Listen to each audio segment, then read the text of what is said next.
not even kidding you. I fucking tripped.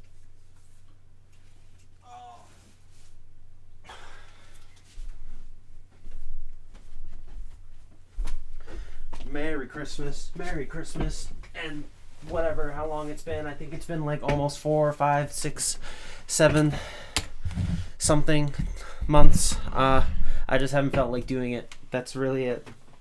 The vinyl thing. I've had them sitting next to where I keep my records. It's a giant stack. It's gonna take a while. Let's get started though. I'm gonna start out of order slightly. These are the 7 inches I got. Oh man, I'm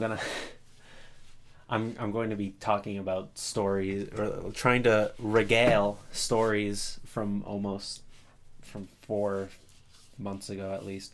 Alright, so this first one is the Dirt Road version of Police in the Private by Metric.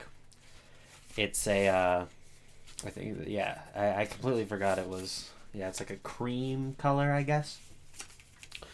The thing is with the 7-inch is I actually ordered the Dirt Road version of Live It Out that they had on their website, but they emailed me saying that they oversold like the pre-orders on that specific single, and they were like, we're sorry, if you want, you can get the Police in the Private one instead. If not, we'll refund you. And I was like, all right, I'll just take this one. That's fine. I like this song too.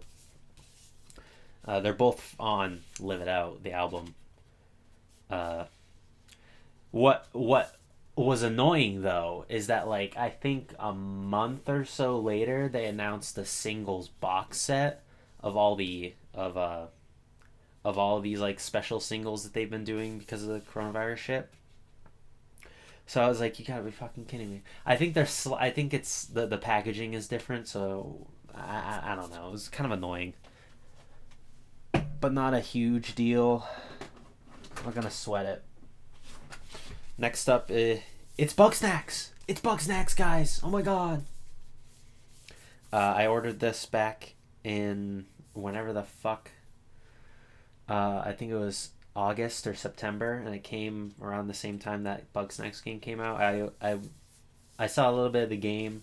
Didn't really interest me, but I like the song, and the cover is...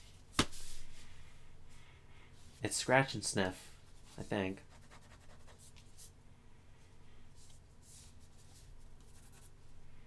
I don't actually remember which part of it is Scratch and Sniff. I'm pretty sure it's this little strawberry here.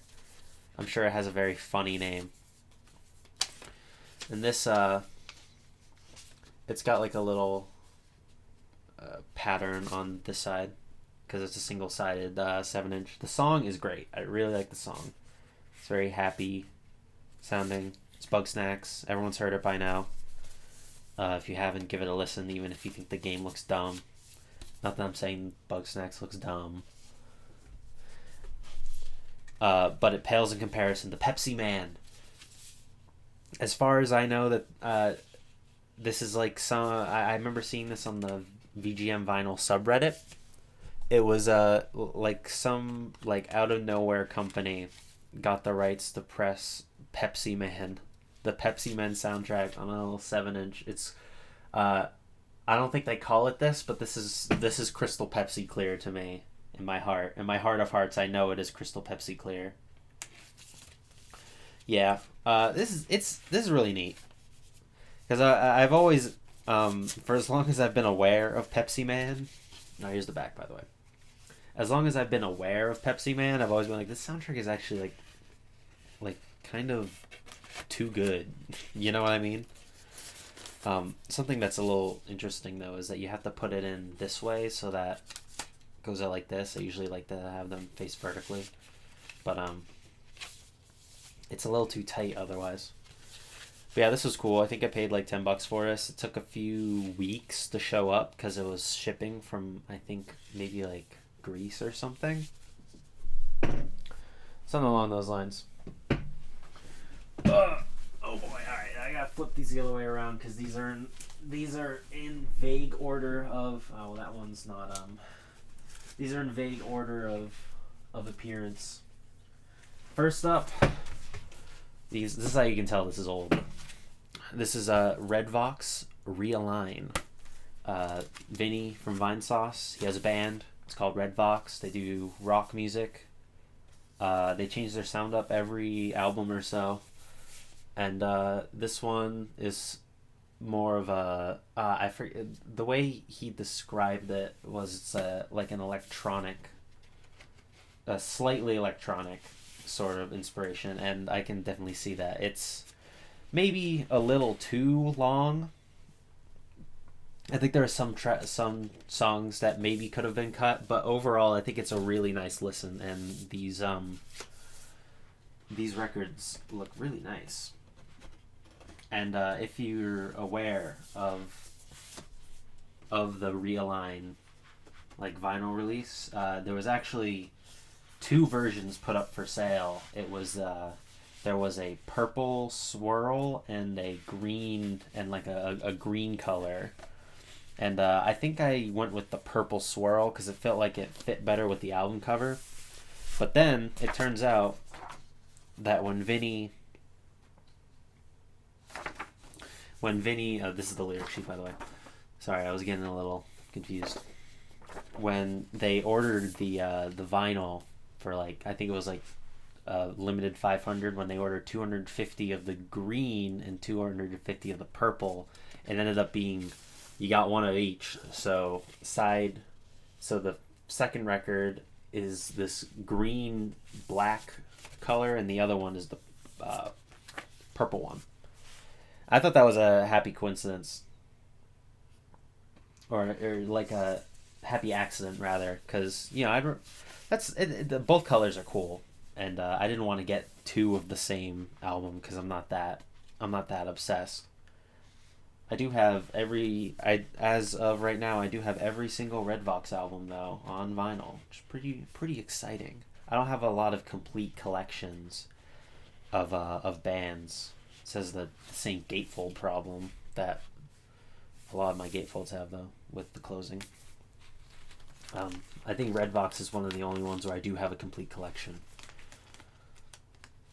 So yeah, that's neat.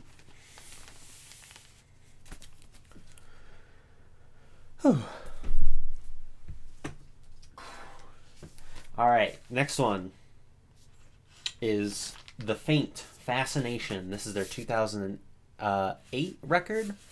They made it right after, or not right after, they made it after Wet From Birth, which I believe I've shown on one of these older vlogs. It's just in standard black, it's nothing crazy. It has cool inner artwork though. One of these days I'll remember the name. It's on 2 OP. It's something about Faint Records. For some reason, even though this pressing is from like 2008,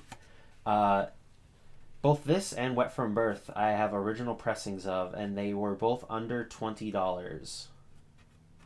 I don't really get it. I mean, I think these are pretty good albums, and I don't think the Faint are unpopular by any means, so you'd think there'd be more people willing to snatch them up. I guess, Jesus, this is tighter than I thought. I guess maybe they're just well pressed or something. This is a cool little inner artwork right here. Yeah, I was really into this album for a few months. It's definitely been long enough since I haven't listened to this in a while now, but you can't knock the price. It was I think I paid $17 for this, including shipping. So yeah, nice. Next up, this one I paid kind of not a lot of money, but I paid more than the Faint. It's Pylons Gyrate. I believe this is 1980. I almost said 79. Yeah, this is I actually just found out about this band this year. They're kind of like a punk, like a early punk outlet. And they just got like simple lyrics, female vocalist. It's just a fun album. just a fun listen to. This is a new press, I believe. This year, I think there must have been some sort of like big push for Pylon by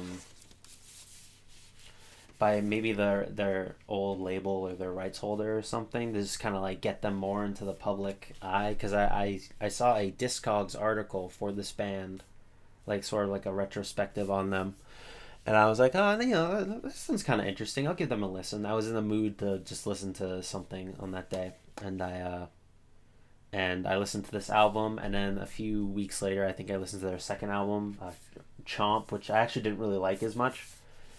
So I just got this one. What's cool about this one is it's signed by the members of the band on the back. You can all their signatures except for, oh god, I'm blanking on their names. I think it's Randy. I believe it's Randy Booley, the guitarist. I think also one of the main songwriters for the band. He passed away, I think maybe 5 years ago or something. So he's no longer with us. So obviously you can't sign something if you're fucking dead. But yeah, pretty cool. Give Pylon a listen if you like. It's very rough. It's rough production, but it's got like it's got like heart, you know.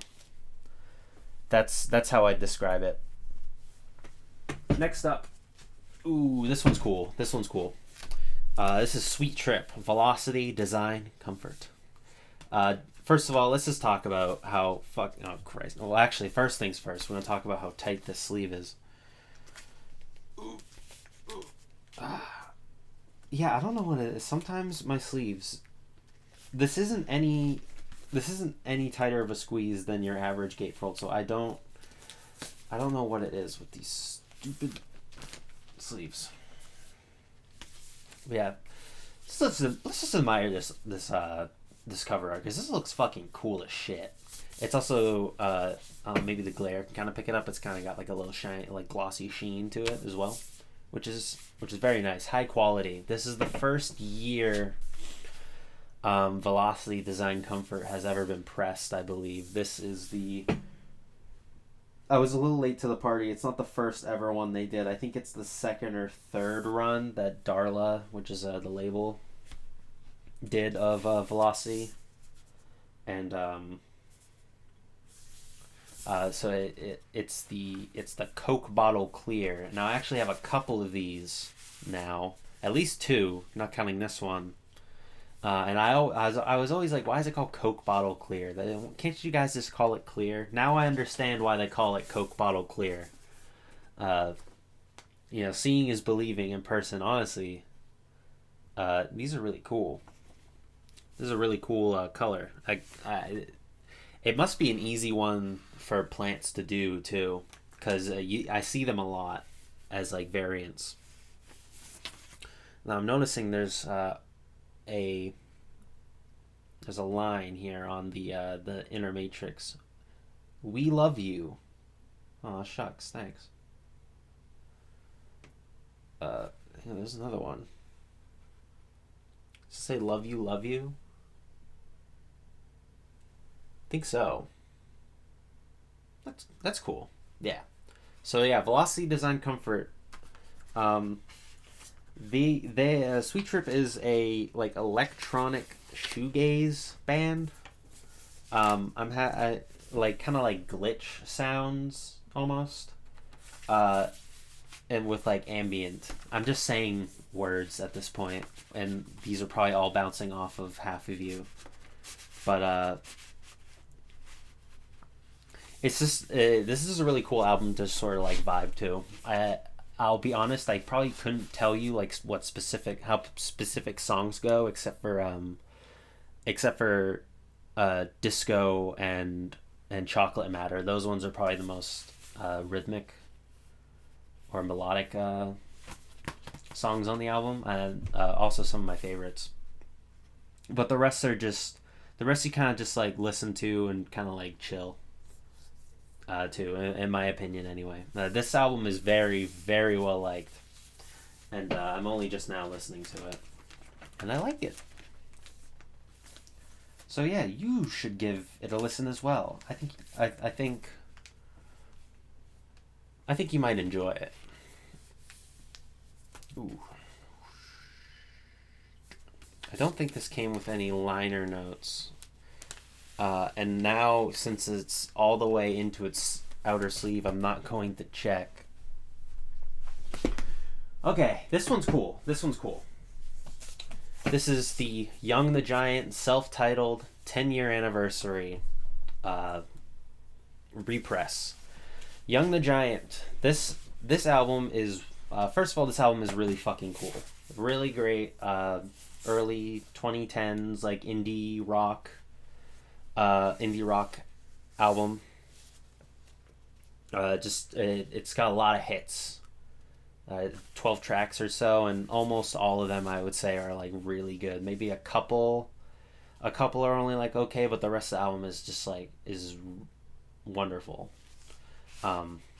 Especially the first half, I'd say. And for their 10th anniversary, they released a little box set for a pretty decent price too. I think I paid only like maybe like $40 or something for all this, and for what you get, I mean, it's pretty good. Comes with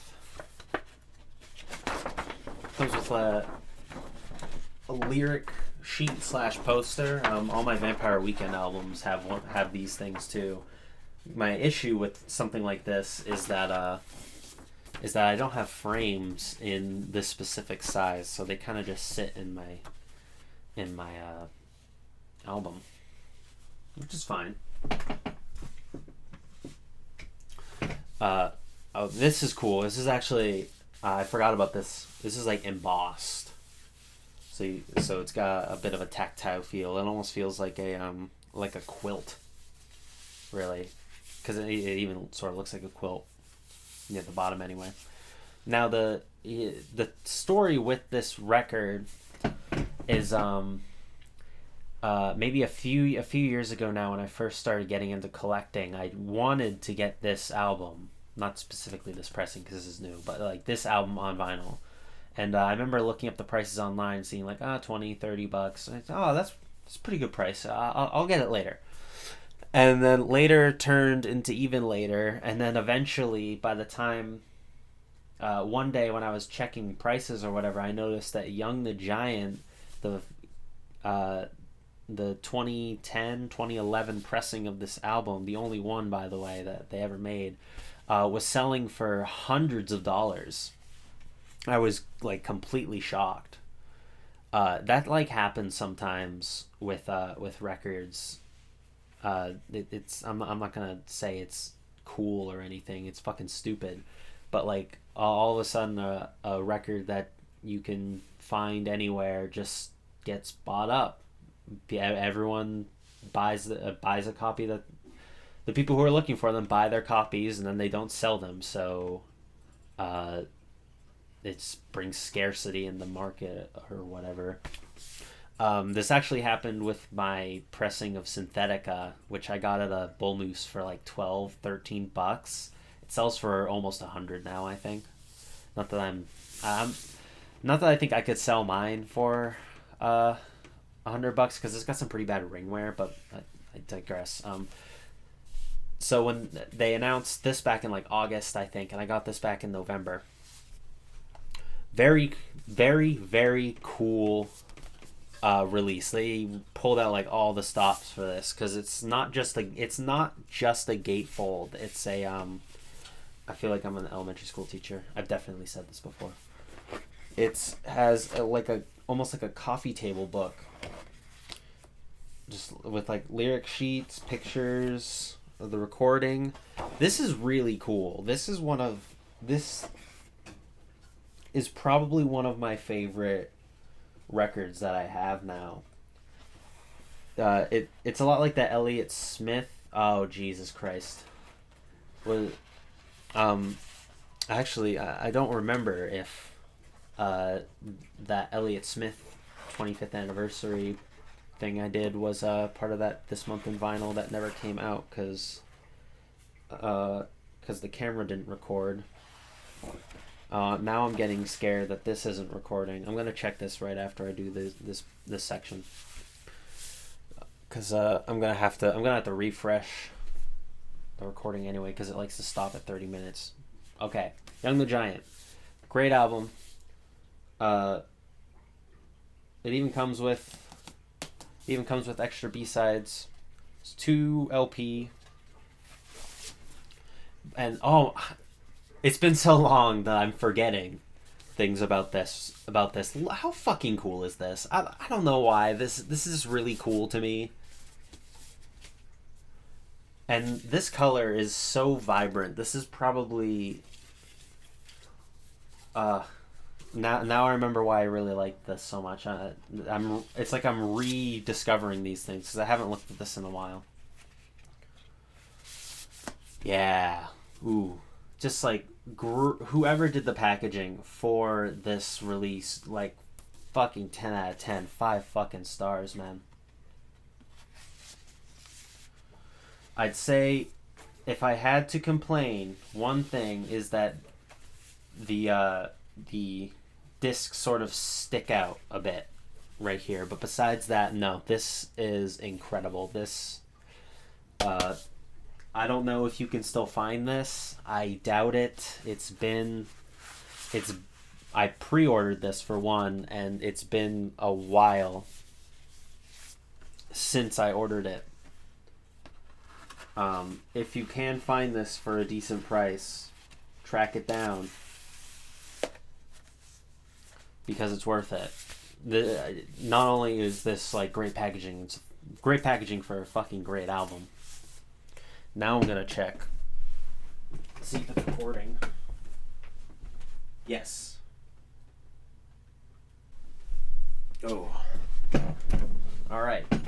Next up. Oh, another good one. MBV.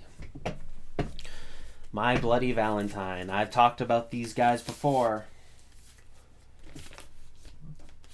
I got Isn't Anything, and now I have MBV. I'm not getting Loveless anytime soon. And if you've seen the prices online, you know why. So, MBV is the album they released back in 2013 after Loveless released in 91. So that's over 20-year long gap between albums. And when bands do stuff like that, I'm always like, oh jeez.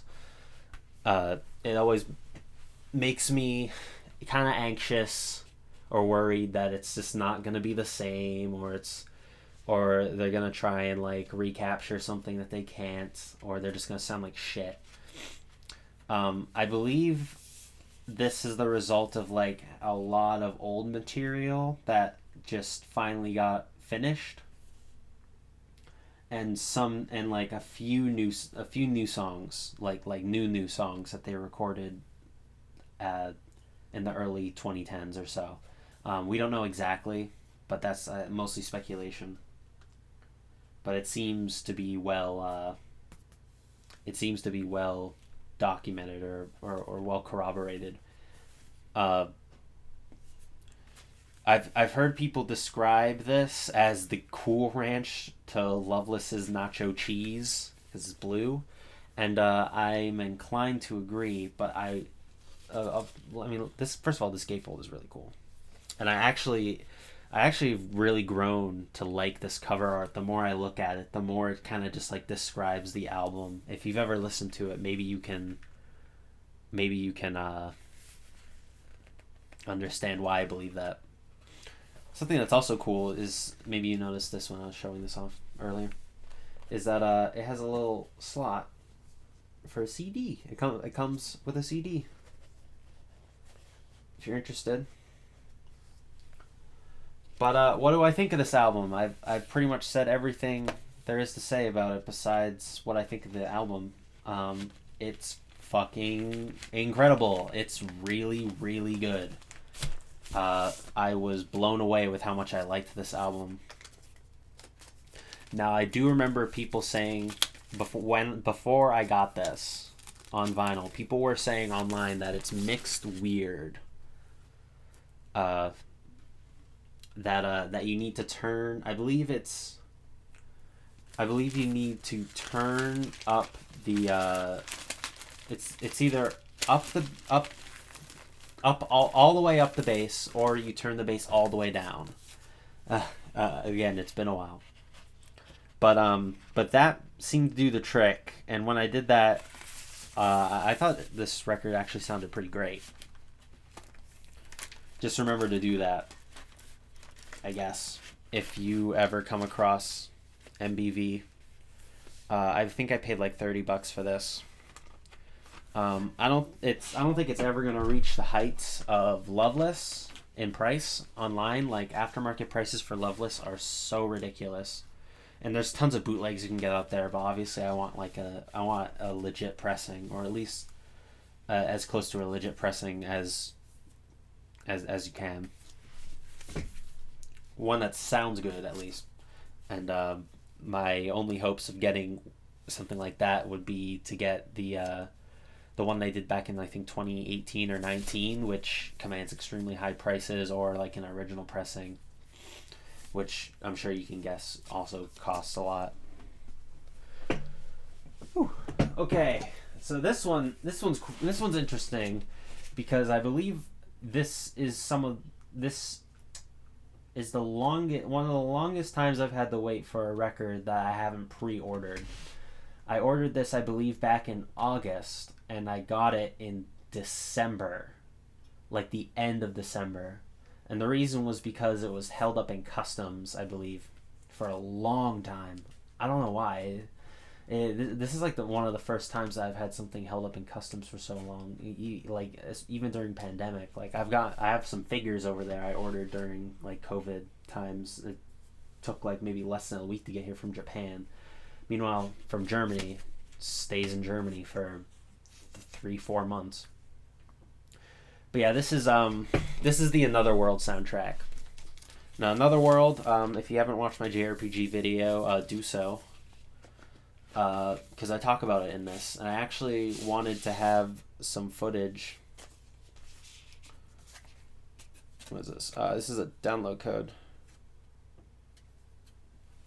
If you're interested, here you go.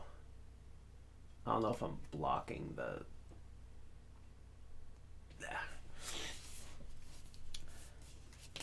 Yeah, anyway, sorry.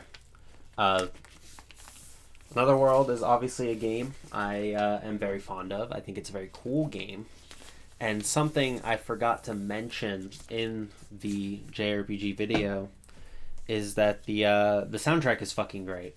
And it's also not present in the PC anniversary release, but it is in the Super Nintendo version. So if you want to hear the soundtrack, I'm sure there are other versions you can play besides the anniversary one I have. That you can find on Steam, but I guess that's a point in the Super Nintendo version's favor. It's funny, I actually saw a tweet by Rebecca Heineman saying if she was interested in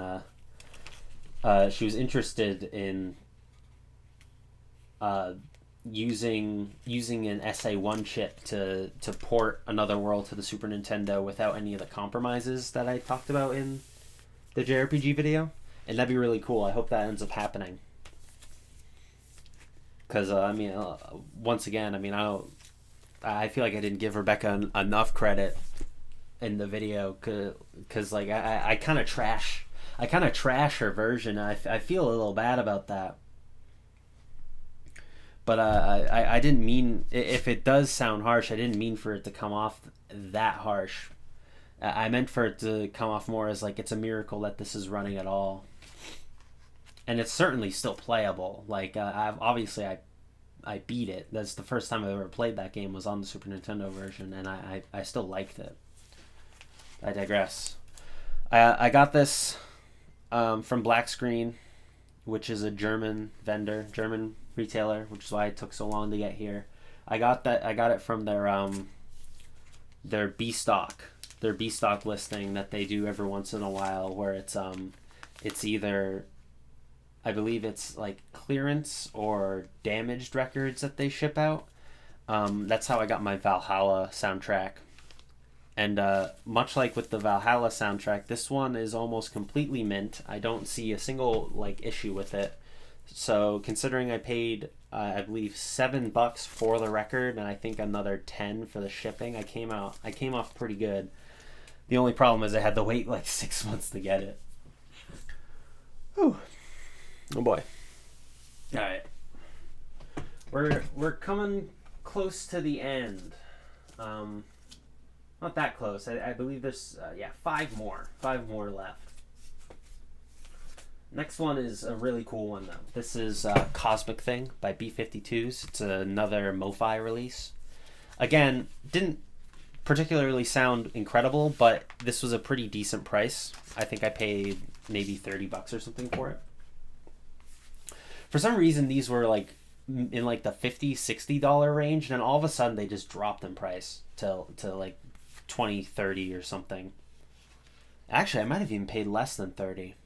I remember getting a good deal, or what I thought was a good deal on this record. And if you've never listened to this album, or if you only know the B-52s for like Love Shack and like Rock Lobster or something, listen to this album. It is so fucking good.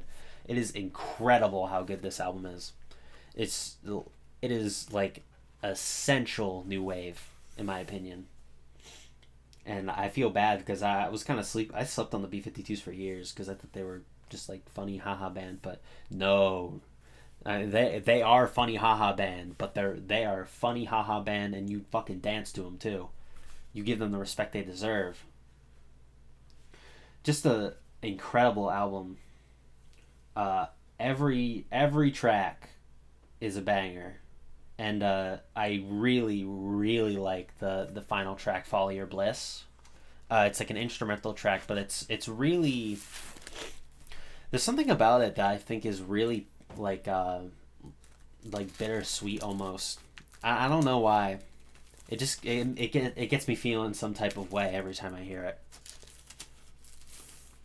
But yeah, this is... It's in a nice MoFi sleeve, which is nice.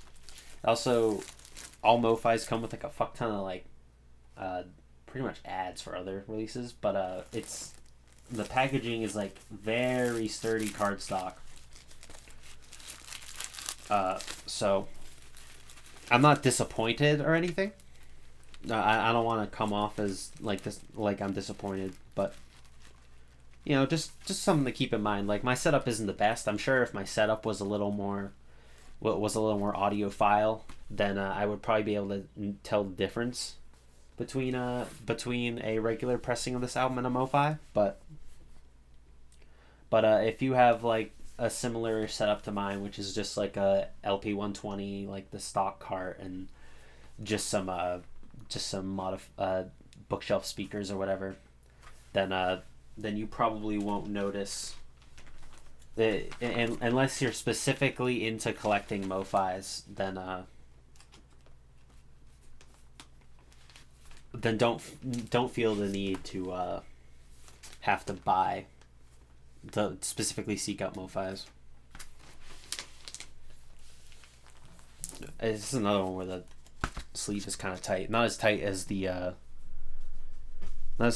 Sweet Trip one, but still kind of tight. This next one is technically not mine. It's a gift, but it's been a while since I've seen Brian, and the next time I do see him, he's gonna get this None Such album, or this XTC album, None Such. This is their album from 1991. It's got the Ballad of Peter Pumpkinhead. Maybe you've heard that one. I think my favorite off the album is probably Dear Madam Barnum, or Then She Appeared, or Ballad of Peter Pumpkin. That's pretty fucking good. This is a great album. It's not as good as... Well, this is just kind of funny. It's not as good as Skylarking in my opinion, but it's still a nice album. Nice as in like it sounds like good. It's not a very nice album. It's actually kind of a downer of an album. This is from their... This is, I believe... 2020 repress. The first ever repress of this album, or at least first ever repress in since the album came out, because this got pressed on the vinyl back in '91 in like England and Italy, and that's it. And it commands pretty high prices. I almost like maybe almost like $100, not including what would result in shipping from across the pond. I actually almost got Brian an original pressing a couple of times, but this came out. They announced this maybe like back in September or something, so I was like, oh fuck yeah.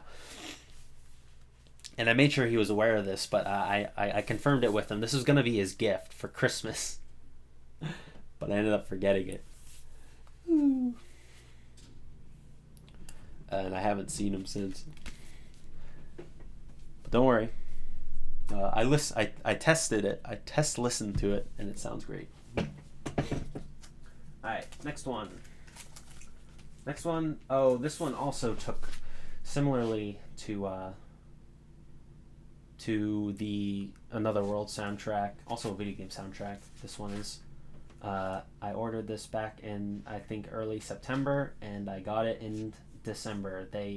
Space Lab 9 were the distributors for this, and it took them forever to ship it. I understand, there's tons of delays everywhere. It came in one piece, so I'm not let down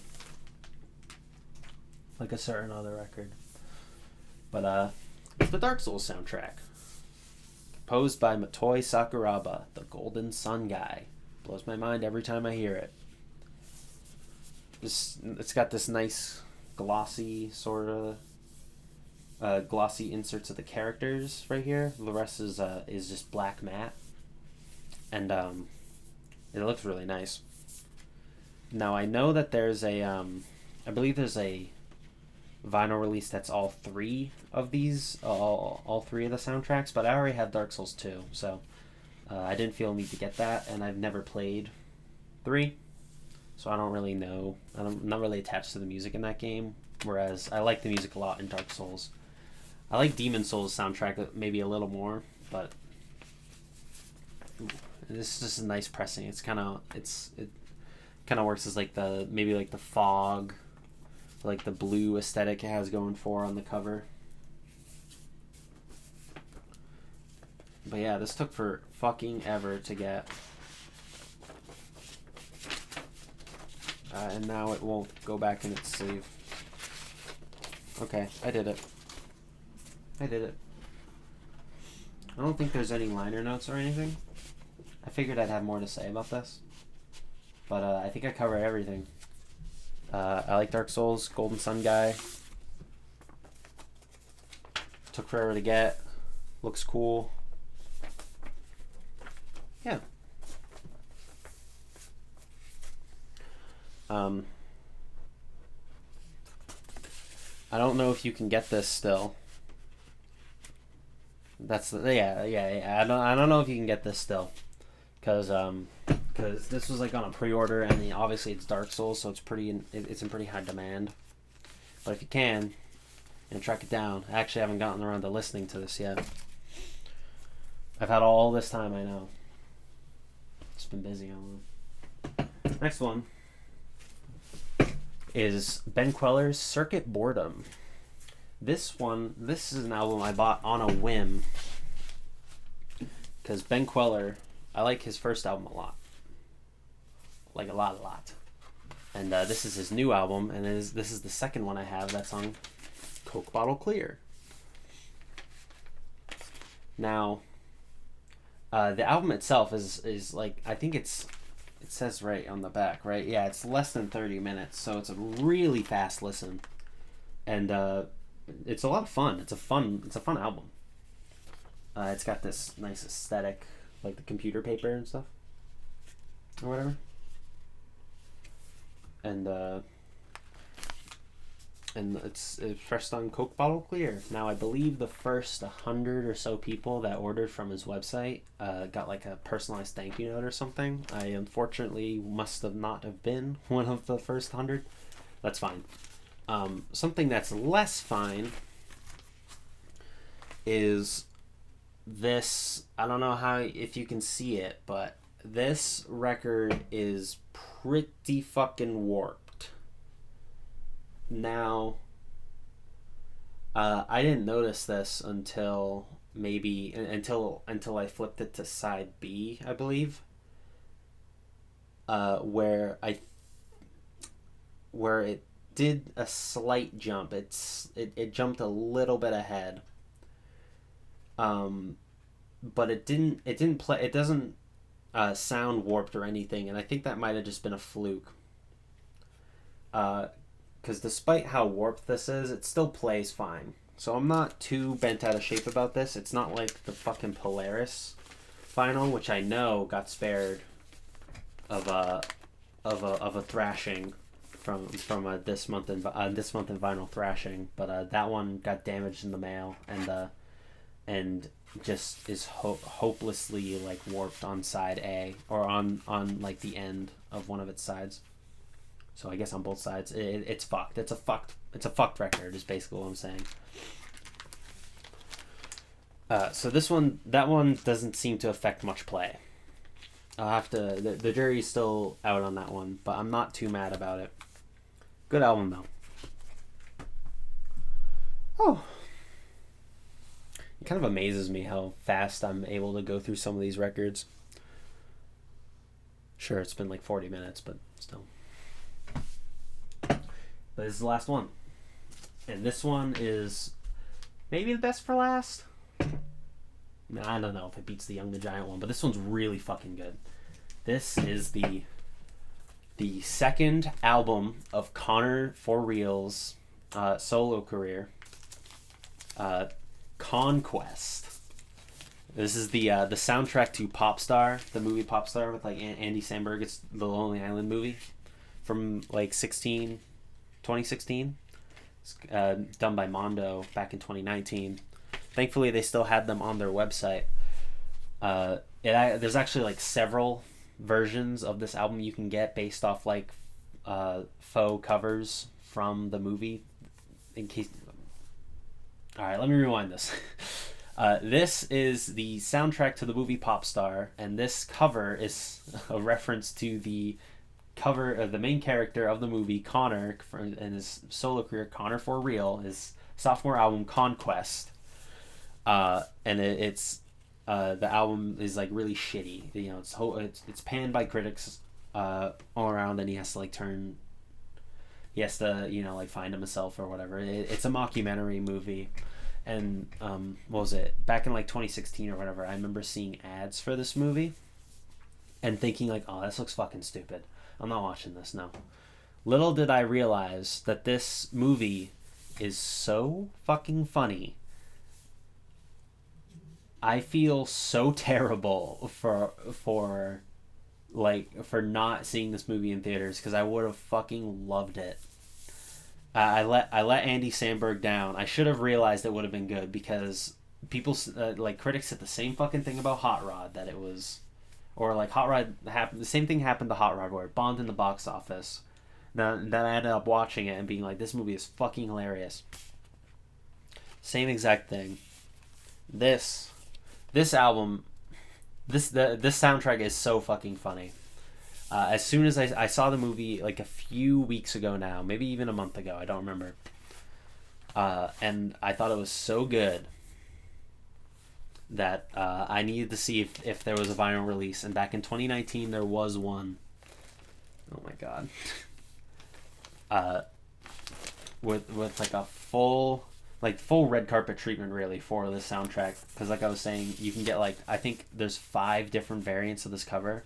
So there's the Connquest, there's the Connquest one. I believe there's another one where it's like